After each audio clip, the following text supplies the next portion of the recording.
에스겔 7장 1절에서 9절 말씀 우리 한 목소리로 함께 읽겠습니다. 시작. 또 여호와의 말씀이 내게 임하여 이르시되 너 인자야 주 여호와께서 이스라엘 땅에 관하여 이같이 말씀하셨느니라. 끝났도다. 이 땅 사방의 일이 끝났도다.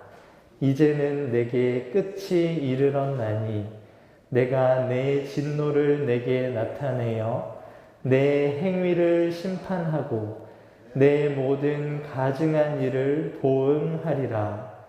내가 너를 불쌍히 여기지 아니하며 긍휼히 여기지도 아니하고 내 행위대로 너를 벌하여 내 가증한 일이 너희 중에 나타나게 하리니 내가 여호와인 줄을 너희가 알리라.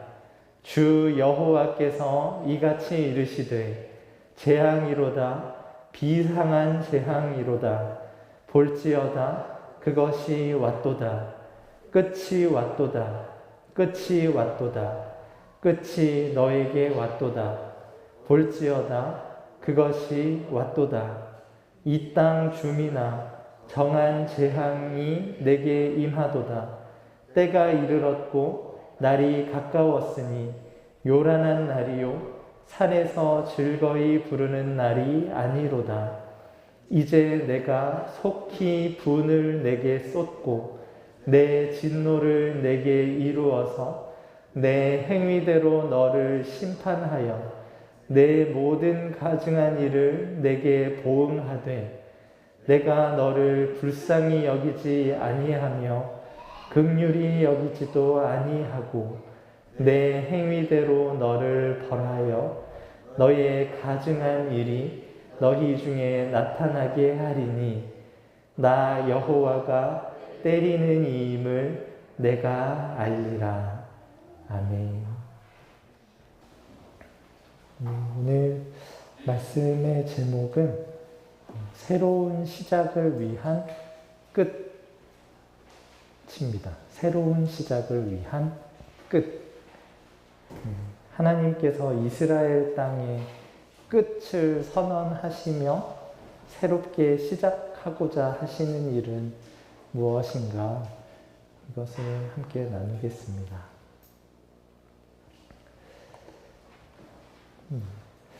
부패한 인간은 자기 죄에 대한 보응을 받기 전에는 자신의 죄를 죄로 여기지 않습니다. 내 행위가 하나님의 명령을 거스르는 것이고 하나님께서 그것을 가증히 여기신다는 것과 하나님께서 그것에 대해서 벌하신다는 것을 무수히 들어도 하나님께서 경고하신 그것이 실제로 나에게 닥치지 않으면 하나님을 무시합니다. 하나님의 명령도 하나님의 진노도 하나님의 형벌도 그저 지어낸 이야기 정도로 취급합니다. 당장 눈앞에 보이는 만족을 위해 하나님께서 하지 말라고 분명하게 명하신 것을 서슴지 않게 하고 하나님께서 하라고 하신 것은 안 합니다. 한다고 해도 하는 신용만 하지 하나님께서 원하시는 정도로 마음을 다하고 뜻을 다하고 힘을 다해서 하지는 않습니다. 2500년 전에 이스라엘 사람들도 그랬고 오늘날 우리도 그렇습니다. 도무지 하나님을 살아계신 분, 지금 나와 함께 계시고 내 생각과 행위를 다 아는 분으로 인정하려 하지 않습니다. 고작 내가 힘들 때 도와줄 무언가, 내 욕심을 채워줄 무언가 정도로 여깁니다. 내가 하나님을 두려워하고 하나님을 섬길 존재라는 생각은 전혀 없습니다. 하나님이 나를 떠받들고 섬겨야 한다고 생각합니다. 하나님조차 우상으로 만드는 것이 부패한 우리의 마음입니다. 삶이 내가 원하는 대로 되지 않고 오히려 힘든 일이 생기면 우상으로 만든 그 하나님에게 불평하고 원망합니다. 의로우신 재판장이신 하나님은 우리가 이렇게 살아가는 것을, 우상을 만들고 섬기는 것을 가만히 두고 보실 수 없습니다. 시편 7편 11절에서 13절 말씀에 보면 하나님은 의로우신 재판장이시며 매일 분노하시는 하나님이시로다. 사람이 회개하지 아니하면 그가 그의 칼을 가시며 그의 활을 이미 당기어 예비하셨도다. 죽일 도구를 또한 예비하시며 그가 만든 화살은 불화살들이로다. 이렇게 말씀하십니다. 하나님은 우리의 가증한 행위를 보면서 매일 분노하십니다. 칼을 가시고 활을 당겨서 쏠 준비를 하십니다. 회개할 때까지 기다리면서 칼을 갈고 또 갈고 화살을 활에 재워서 당겨서 또 당기고 그렇게 기다리시다가 정하신 때에 그 칼을 휘두르십니다. 당긴 화살을 놓으십니다. 칼을 휘두르시고 불화살을 날리십니다. 그냥 칼만 곱게 갈았다가 칼집에 넣으시는 분이 아닙니다. 화살을 당겼다가 잘 당겨지네 하고 그냥 놓으시는 분이 아닙니다. 가신 칼은 반드시 휘두르시고 당기신 활은 반드시 쏘십니다. 오늘 본문은 하나님께서 주신 유예 기간이 끝나고 재앙과 심판이 임한다는 것을 매우 긴박한 어조로 선언합니다. 에스겔 7장 2절 말씀에 너 인자야 주 여호와께서 이스라엘 땅에 관하여 이같이 말씀하셨느니라. 끝났도다. 이 땅 사방의 일이 끝났도다. 가셨던 그 칼을 휘두르겠다고, 당기셨던 그 활을 쏘겠다고 선언하시는 겁니다. 또 비슷하게 5절에서 7절에 주 여호와께서 이같이 이르시되 재앙이로다. 비상한 재앙이로다. 볼지어다 그것이 왔도다. 끝이 왔도다. 끝이 왔도다. 끝이 너에게 왔도다. 볼지어다 그것이 왔도다. 이 땅 주민아 정한 재앙이 내게 임하도다. 때가 이르렀고 날이 가까웠으니 요란한 날이요 산에서 즐거이 부르는 날이 아니로다. 끝이 왔다는 것을 계속해서 반복해서 끝이 왔다. 끝이 왔다. 봐라. 끝이 왔다. 재앙이다. 재앙이다. 끝이 왔다. 하시는 말씀을 선언하십니다.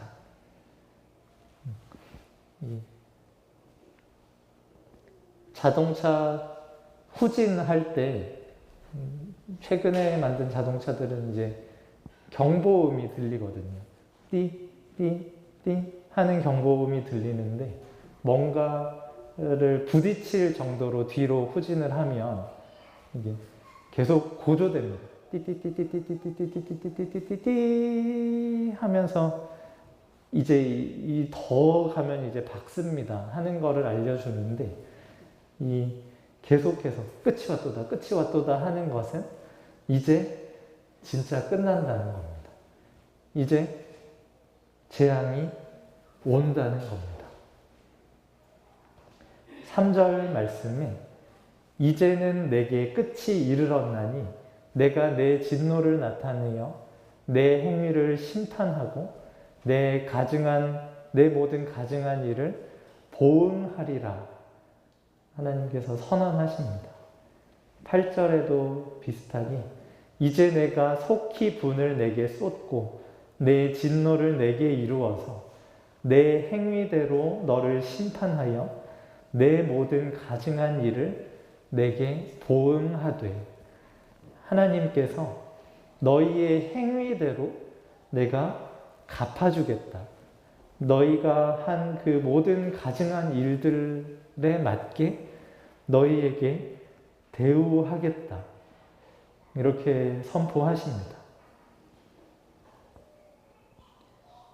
하나님께서 참고 참으시다가 칼을 갈고 또 가시다가 그 일을 결국 행하시겠다고 하시는 겁니다. 무수히 돌아오라고 선지자들을 보내시고 또 보내시고 하면서 부르셨는데 듣지 않고 돌이키지 않았던 자들에게 결국 심판을 하시겠다. 진노를 쏟겠다 하시며 그것이 너희의 행한 대로 이루어진 일이다. 너희가 한 그 가증한 일 때문이다. 하는 것을 말씀하십니다. 4절 말씀에 중간에 보면 내 행위대로 너를 벌하여 내 가증한 일이 너희 중에 나타나게 하리니 라고 말씀하십니다. 9절에서도 또 동일하게 내 행위대로 너를 벌하여 너의 가증한 일이 너희 중에 나타나게 하리니 행위대로 벌하시면 그 가증한 행위들이 나타나게 된다 말씀하십니다. 하나님을 무시하고 자기 욕구만 따를 때는 그게 그렇게 나쁜 짓이라는 의식이 전혀 없습니다. 그러나 하나님께서 진노를 쏟으시고 칼과 기근과 전염병 같은 것으로 죄인의 생명을 거두어 가실 때 하나님께 지은 죄가 하나님께 얼마나 미운 것이었는지 여실히 알게 될 것입니다. 벌을 받으면 그제서야 이게 죄구나 하는 것을 알게 됩니다. 그런데 이 진노와 재앙이 정말 두려운 이유는 하나님께서 불쌍히 여기지도 긍휼히 여기지도 않으시기 때문입니다. 4절 말씀에 내가 너를 불쌍히 여기지 아니하며 긍휼히 여기지도 아니하고 또 9절에 내가 너를 불쌍히 여기지 아니하며 긍휼히 여기지도 아니하고 하나님께서 불쌍히 여기지 않겠다. 긍휼히 여기지 않겠다고 선언하십니다. 너무너무 두려운 일입니다. 왜냐하면 하나님이 원래 그런 분이 아니시기 때문입니다. 출애굽기 34장 6절에서 7절에 하나님께서 모세에게 자신이 어떤 분인지를 선포하셨습니다. 우리 함께 읽어볼까요? 시작. 여호와께서 그의 앞으로 지나시며 선포하시되 여호와라 여호와라 자비롭고 은혜롭고 노하기를 더디하고 인자와 진실이 많은 하나님이라. 인자를 천대까지 베풀며 악과 과실과 죄를 용서하리라. 하나님께서 자신을 소개하실 때 자신의 영광을 나타내시고 모세에게 자신이 어떤 분인지를 알려주실 때 자비롭다, 은혜롭다, 내가 노하기를 더디하고 인자와 진실이 많은 하나님이다. 인자를 천대까지 베풀며 용서하는 하나님이다 라고 선포하셨는데 하나님께서 자신의 그 풍성한 인자와 자비를 거두겠다고 말씀하시는 겁니다. 불쌍히 여기지도 긍휼히 여기지도 않겠다고 하시는 이 선언은 몹시 두려운 선언입니다. 어쩌면 이스라엘은 하나님의 이러한 자비롭고 은혜로운 성품을 악용한 것입니다. 악과 과실을 용서하시니까, 인자를 천대까지 베풀어 주시니까 이래도 되겠지? 하나님께 불순종해도, 하나님 앞에서 악을 저질러도 봐주시겠지? 이래도 가만히 두시겠지? 하는 막연한 기대 때문에 죄악에서 돌이키기를 게을리한 것이죠. 그런데 하나님은 인자한 분이기만 하신 것은 아닙니다. 이스라엘 사람들은 하나님의 그 인자하심에만 주목했는지 모르지만 하나님은 앞에서도 봤듯이 의로운 재판장이십니다. 이 34장 7절 하반절에 하나님께서 이렇게 말씀하셨습니다. 그러나 악을 면제하지는 아니하고 아버지의 악행을 자손 3, 4대까지 보응하리라 말씀하십니다. 죄값을 정확하게 받아내시는 분입니다. 의로운 재판장이시기 때문입니다. 그냥 좋은 게 좋은 거지 하면서 넘어가지 않으십니다. 인자와 긍휼을 거두십니다. 죄값을 받아내셔야 되기 때문입니다. 하나님께 행한 그대로 하나님의 언약 백성이 하나님께 행한 그대로 하나님께서 언약 백성에게 갚으십니다. 하나님을 멸시한 대로 그들을 멸시하시고 하나님을 멀리한 대로 그들을 멀리하십니다. 하나님을 대적하고 없애려 한 대로 그들을 대적하고 없애십니다. 하나님께서 이렇게 끝이 임하게 하시고 진노하시고 벌하시는 것을 통해서 이루고자 하시는 바가 무엇입니까? 4절과 9절에 반복해서 이렇게 말씀하십니다. 내가 여호와인 줄을 너희가 알리라. 9절에도 나 여호와가 때리는 이임을 내가 알리라. 하나님의 궁극적인 관심은 하나님의 언약 백성들이 하나님을 알아보는 것입니다. 여호와를 아는 것, 여호와가 살아계신 참 하나님이시라는 것, 여호와만이 오직 유일하신 하나님이시라는 것, 여호와가 조상 대대로 그들과 함께 하시고 참고 인내하신 하나님이시라는 것, 이것을 알게 하시려고 하시는 것입니다.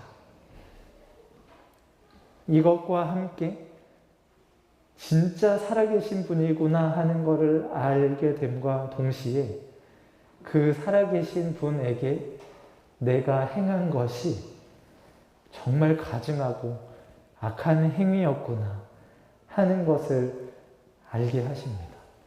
이거는 인자와 진실이 풍성하신 한없이 참고 기다려 오신 그 하나님께 내가 하면은 안 되는 일이었구나 하는 것을 실감하게 하십니다. 그래서 그들의 굳은 마음이 부드러운 마음이 되게 하시려는 것입니다.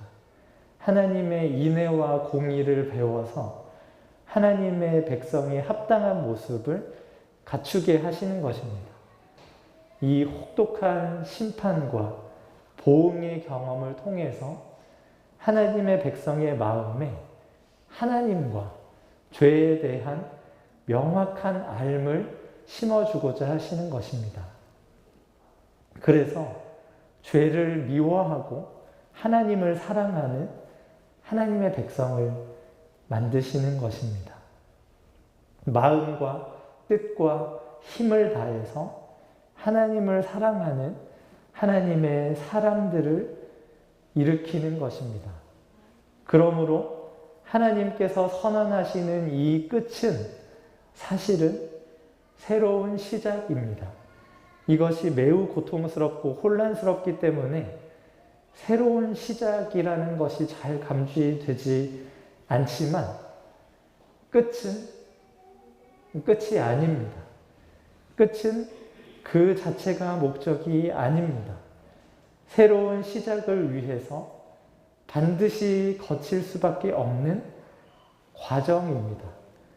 불쌍히 여기지도 긍휼히 여기지도 않는 진노와 심판이 냉혹하게 보일 수 있지만 그 순간에서조차 거기에는 풍성한 인자와 진실이 깃들어 있습니다.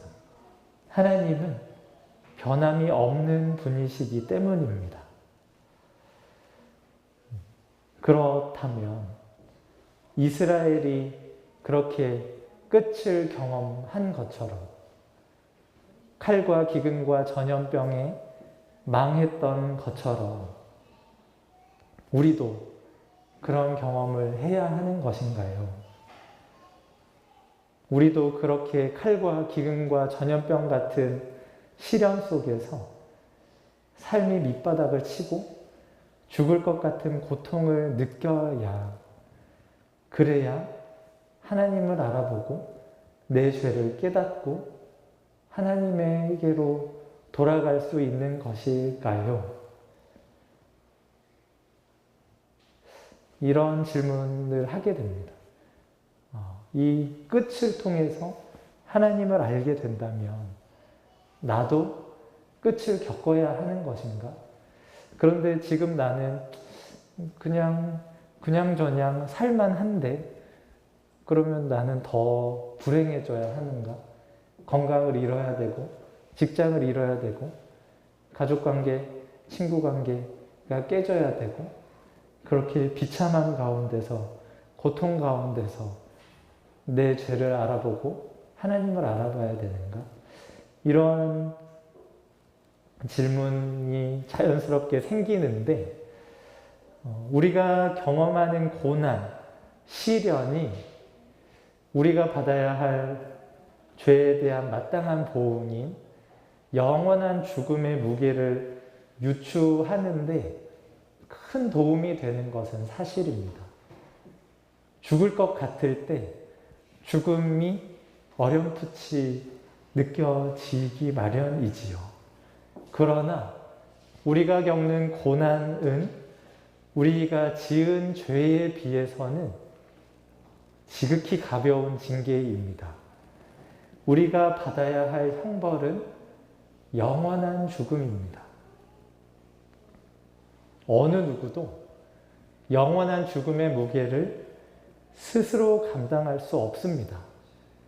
한 번 지옥에 들어갔던 사람이 제 발로 거기에서 나올 수가 없습니다. 한 번 죽은 사람이 스스로 다시 살아날 수 없습니다. 그래서 하나님은 우리를 위한 중보자를 우리에게 보내주셨습니다.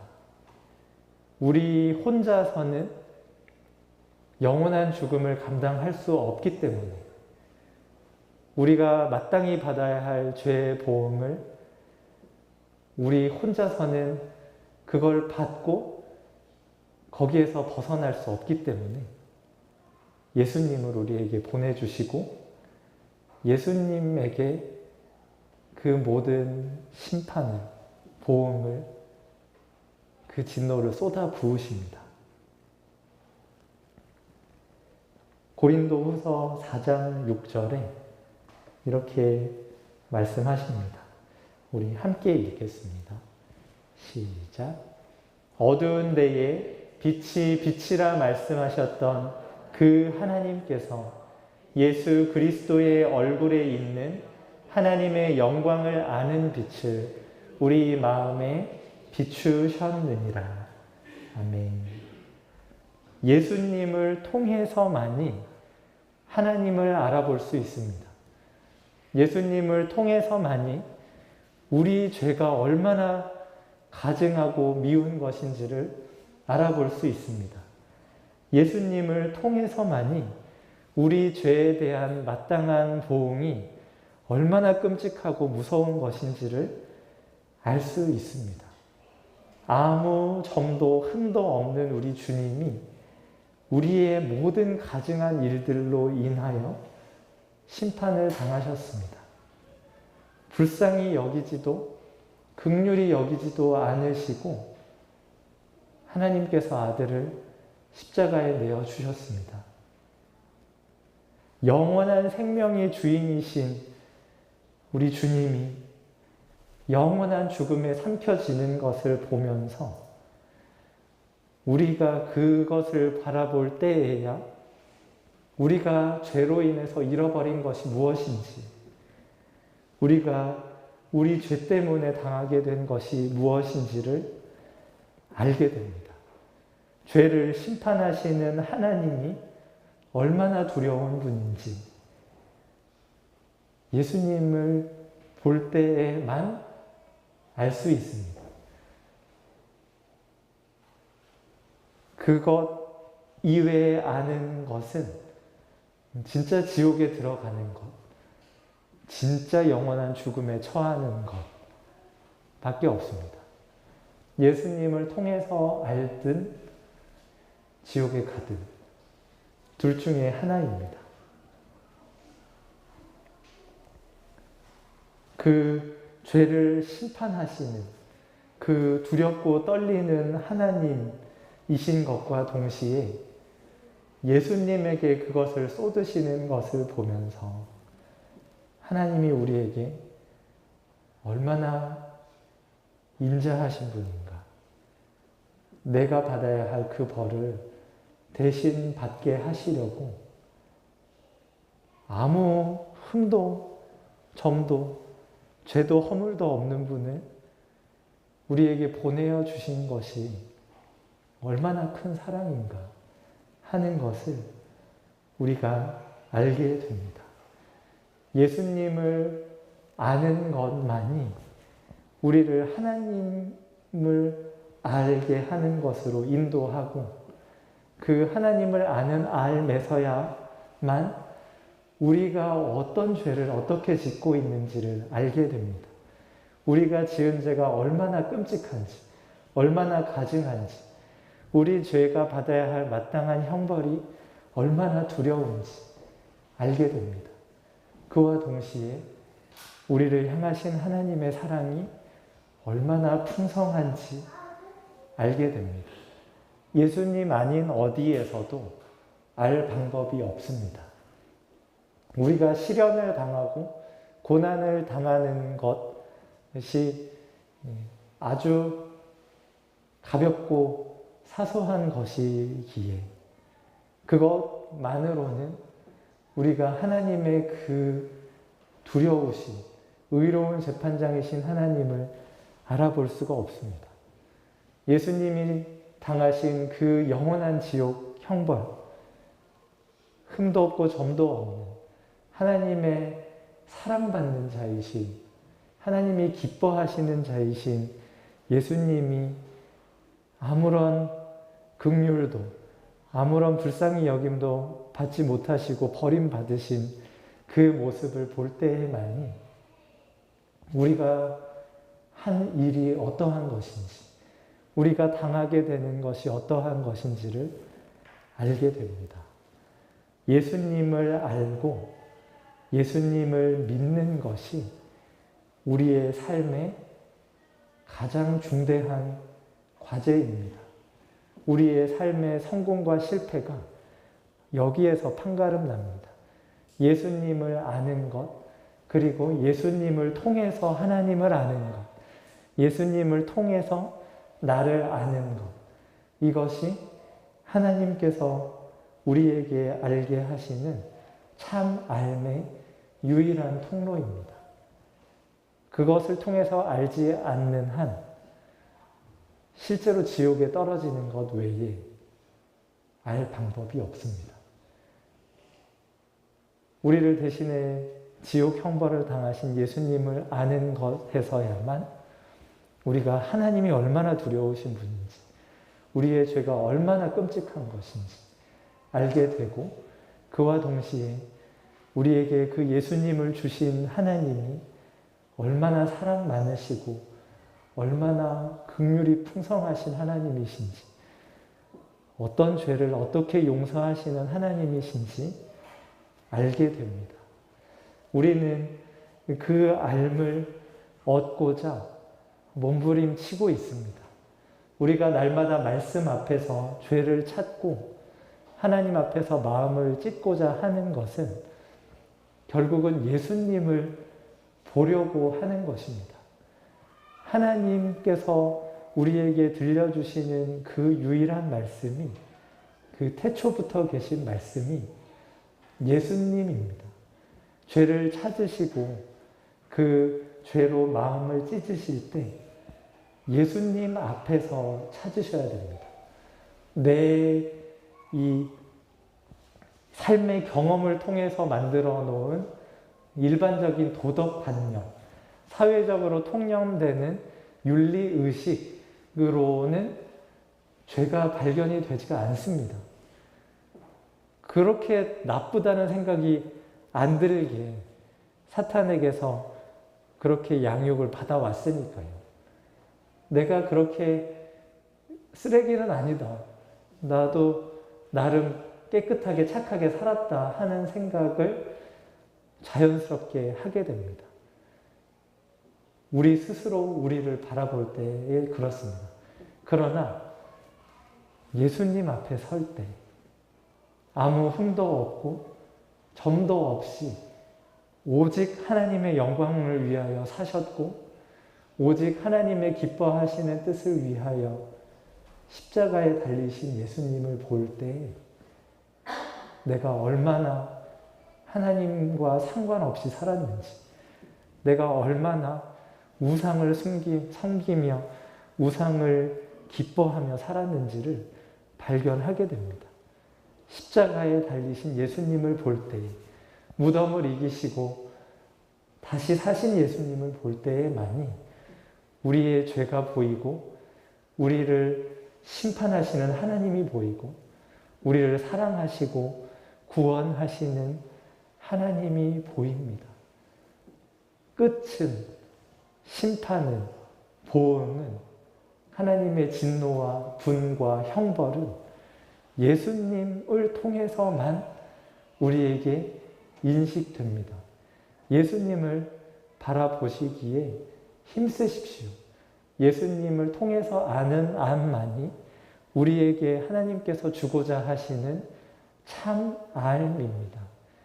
예수님을 통하지 않고 아는 어떤 것도 제대로 된 삶이 아닙니다.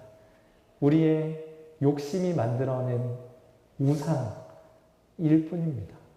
살아계시는 예수님, 우리를 대신하여 죽으셨다가 우리와 함께 살기 위하여 살아나신 그 예수님을 뵙고 아는 것을 통하여 우리가 어떠한 끝을 당할 사람이었는지를 알게 되고 그 끝을 경험하는 것을 통해서 우리에게 새로운 시작이 허락되었다는 것을 알게 됩니다.